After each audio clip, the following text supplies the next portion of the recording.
Hello mga kaswiti, so ayan, nandito tayo ngayon sa taas ng bubong. So dito naman tayo magpipintura. Syempre, ito bago natin pinturahan, may dala akong liha. So, mga short yung liha lang, hindi naman kailangan talaga na ano kasi para malinis lang bago pinturahan, diba? So ayan, nandito tayo sa bubong. Then wala si Habi sinundo niya si V. So, siguro naglakad sila. Then ako, kakatapos ko lang sa mga papel ni asawa at tinulungan ko siya. Marami kami mga ganap. Tapos yung dito, dapat hawakan niya ako. Hawakan niya yung amin ng ako sa hagdan, baka malaglag. So, itry kong gawin siya dito. Oh. Yung dito lang, oh. Mag-ano lang ako, tuwad-tuwad lang ako dito. Yan. Diyan, yung yan, oh. Diyan, diyan. So, itry natin, baka kaya ko naman. So, ako na. Kasi kung antayin ko siya, baka 58 years, marami pa kami mga gagawin. So, ayan yung ano natin. Tapos ito, i-ano ko. Yan yung ano natin. Hapon na naman ako nag-start kasi marami rin akong ginawa. Yung mga papel nga ni asawa. Kakatapos ko lang. Ang oras na ngayon? Mga 4 na siguro. Ah, 3:51 na. 3:51 dito. So, ayan. Hapon na start. Kasi nga, pagdating ni Habi, mag-ano ako, mamitas ng mansanas kasi nalalaglag na sayang. Then siya naman ay mag-drive para sa ano namin, grass drum kasi matataas na. So ayan, tara, start na tayo. Yan yung ganap ngayon. Ito ang ganap ngayong araw, Friday. Ito yung Friday ko. Kamusta naman ang Friday nyo dyan? So tara, pintura tayo. Ito muna, masilya muna pala tayo. So ayan, kaya na natin. Doon ako sa dulo mag-start. So, yan, dyan.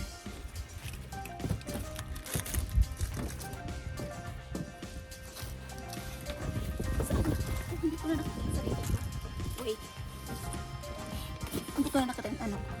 Siyempre, pakita natin yung mga ganap, diba? Mga facilities. Ayan. O yung akin, ano. Wait lang.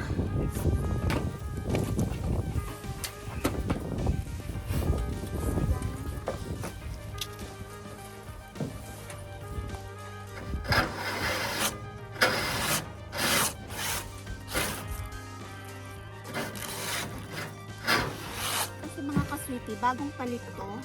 So kung hindi pipinturahan ngayon this year, diba taglamig na naman, snow, masisira siya. Masisira yung wood, diba? Kailangan siya matuloy. Ganito na siya na parang slight lang na pintura. So hindi siya masisira. So kaya kailangan natin gawin this year. So wala nang time. Gawa ng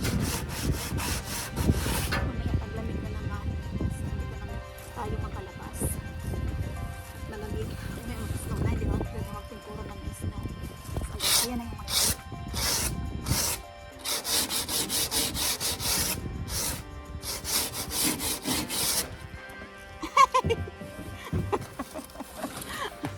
so, ano mag-ama. Daan pa sila sa kapitbahay. TV. Ano-ano niya na yung kapitbahay namin. Tuwan-tuwa siya kaninang magal kasi love siya ng aming kapitbahay. Lagi siyang binibigyan ng kung ano, tapos pinupuntahan dito, naglalaro sila, maedad na okay. Parang lolo niya na rin dito. Tuwan-tuwa sa kanya. So ayun siya, dumaan sila sa dito. Ay!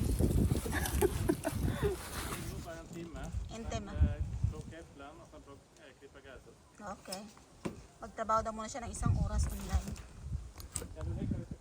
Tapos sige. Is that allowed here? Oh, gusto rin daw ng aming anak.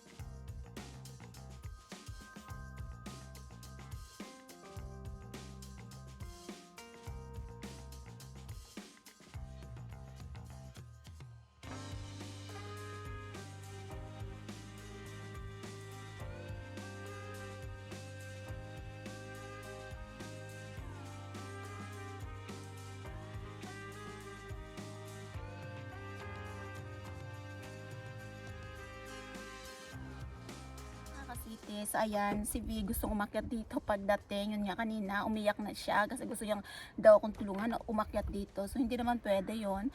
So sabi ko kay Habi, pakainin niya muna ng snack or prutas at may cake pa. Yung kahapon din niya naubos kasi madami yun. Then si Habi magtatrabaho siya ng 1 oras kasi may nag-antay sa kanyang mga chichiburiche online niya. Then so yun, yan yung ganap ngayong araw. So ngayon si V at busy si Habi, busy din ako. So mag-load ng TV si V. So ayan, yan yung Friday ni V. Okay lang kasi Friday naman.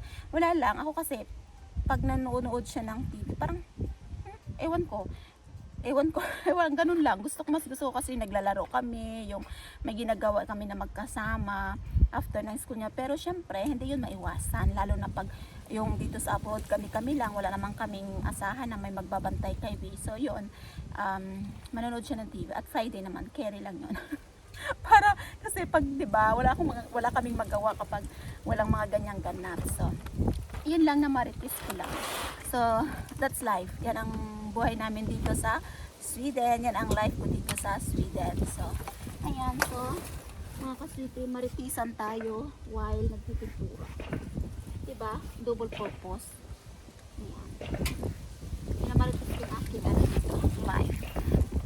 So, ayan.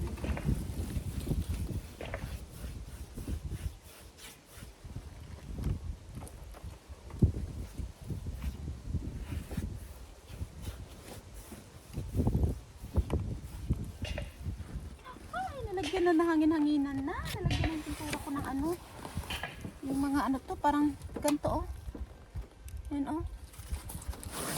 Tubihan ko pa naman to ng 1 beses.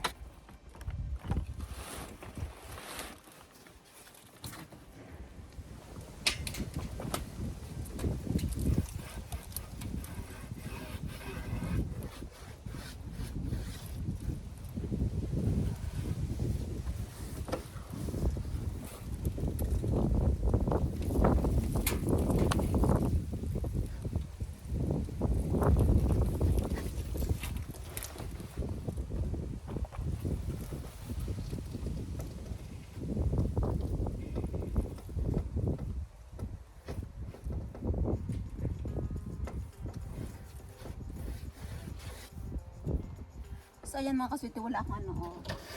Ayan. So, diba? Parang madumi. Itong jacket ko na to, kinara ko na ito yung gamit ko noon bago pa lang kami dito unang pintura. Buo na to, buong dito lang yung garage. Tsaka itong guest house namin. Sa main, syempre nag-ano dun si Habi. Para talaga dun ng mga ano, pintor talaga. So, sabi ko, garage lang naman. So, carry na ako na yung magpipintura. So, ayan.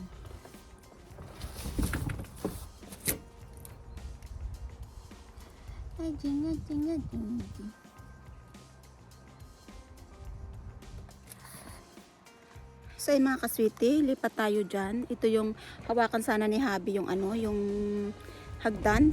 Kaya lang, ano, may gawa si Habi. So, hindi ko na maantay. I-try ko dito.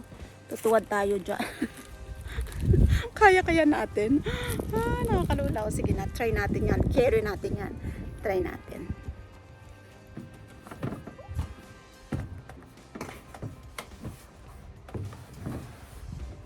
So, ayan. Takot din ako.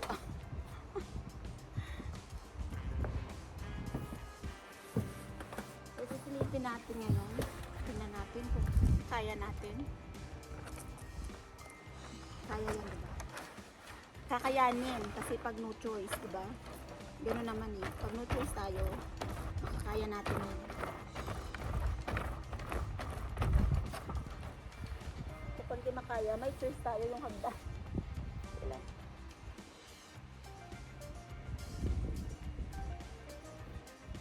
Kaya?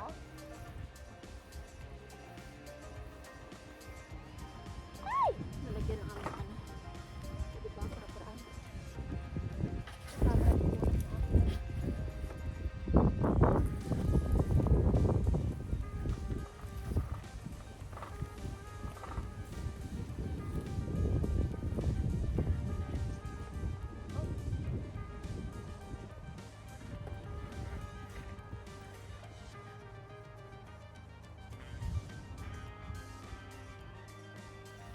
Ayan, so kaya. Buti na lang hindi tayo mabigat.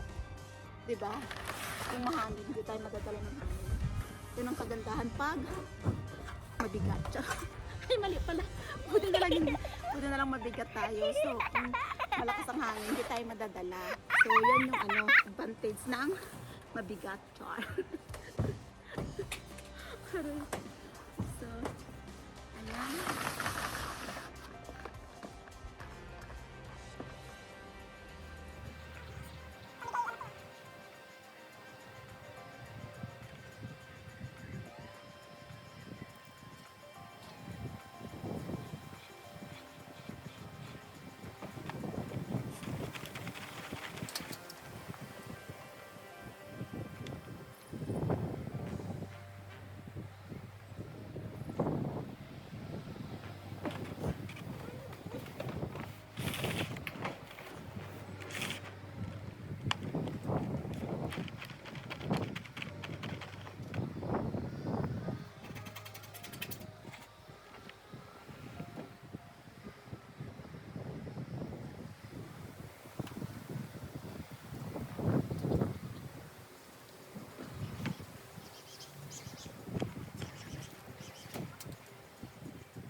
So, ayan si V.